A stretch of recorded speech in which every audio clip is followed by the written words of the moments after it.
Subscribe to youtube.com/Iqbal Sajid.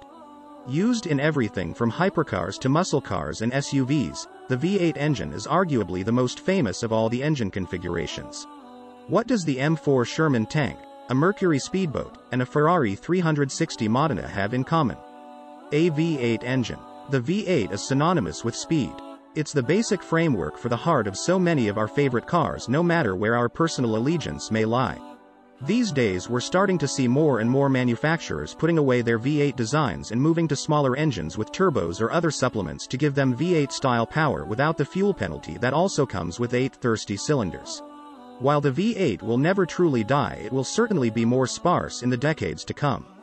Despite that, it has cemented its place in the history books as not only one of the greatest designed engine platforms, but in reality, it's also something that's been a part of mankind advancing in a large way. Today we look at 15 things you probably don't know about the V8. We'll talk about its history. We'll look at some of its design features and unique examples. You'll find out why this engine is such a staple of automotive companies around the world. 15/15ths. The first V8.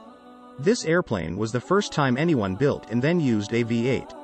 It happened all the way back in 1904 and was invented in France by a company called Antoinette. It also helped dominate the speedboat races of the time before becoming what we know it as today. 14/15ths. Records are made to be broken. The man you see above you had some serious confidence. Glenn Hammond Curtis was a pioneer of multiple forms of transformation, and in 1907 he took the motorcycle you see above up to 136 miles per hour. At the time that was good enough to hold the land speed record. This was the only time in history a motorcycle could claim that title. 13/15ths. America gets in on the V8 trend. What you see is the first use of a V8 in an American production car. Despite not looking much like the engines we're familiar with today, it was in a familiar brand, Cadillac. Built for the luxury car, the Type 51, this motor has won many awards for its excellent design. 12/15ths. Crankshaft options. The crankshaft in your car almost certainly has what is called a cross-plane crankshaft. It's a complex piece of kit that times your pistons and allows for less vibration and noise. Some cars sold today have a flat plane crankshaft, which is exactly what it sounds like. Simpler to make but can produce higher reverend limits while also shaving weight. 11/15ths. Flat plane crankshafts are special.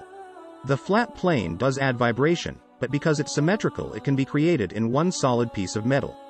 This means lighter construction and added strength go into the engine. Add to it a very special noise only made by flat plane engines, and you can see why Ford used it in their new Mustang. 10/15ths. The Jetfire was decades ahead. What you're looking at was a V8 muscle car made in the 60s that had 10.25:1 compression. It also had a turbocharger. Today this would be pretty easy to make, but back then they needed a way to keep this thing from blowing itself to bits with all that pressure. That's where Oldsmobile's turbo rocket fluid came in.